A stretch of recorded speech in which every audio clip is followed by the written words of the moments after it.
kabuntagon mga kapaglaong.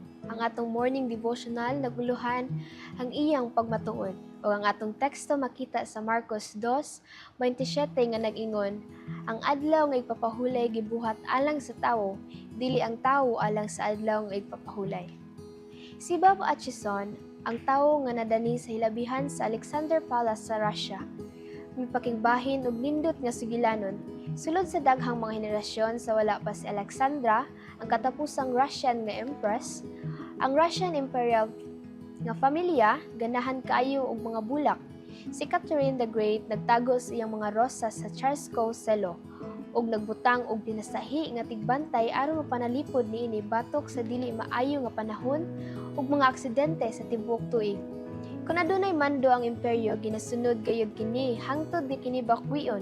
Kapin sa usa ka gatos ka tuig human namatay si Catherine, nadiskubrihan ni Nicholas og Alexandra nga may gwardiya lang gihapon nga nagpadayong nakaposisyon aron sa pagbantay ug pagpanalipod sa rosas ni Catherine nga dugay nang nawala. Mando raw ba nimo kana? Ang mga gwardiya sa imperyo nagtindog dito sulod sa kapin sa usa ka gatos ka tuig, nagbantay nga walay hinungdan sa rosas nga wala na didto. Gusto masiguro ni Jesus nga dili kini mahitabo sa iyang mga sumusunod. Siya nahibalo nga daghan ang nanagbantay og usa ka adlaw nga igpapahulay apan nagsalikway kaniya.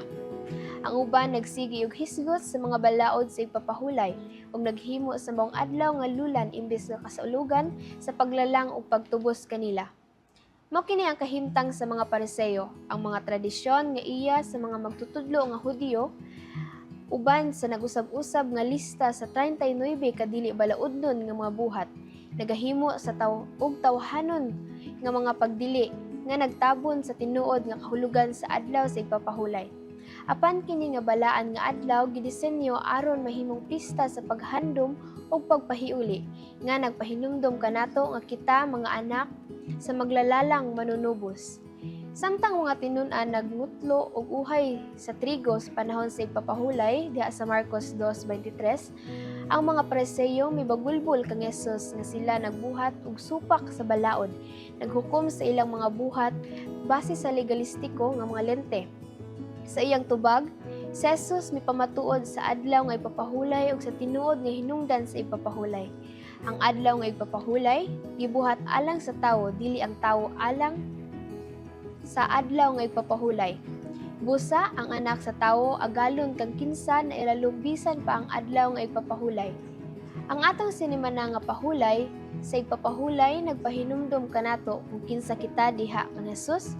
Hinaot ni kita makapahulay diha sa nahuman niya nga buhat alang kanato. Magampo kita mga kapaglaom.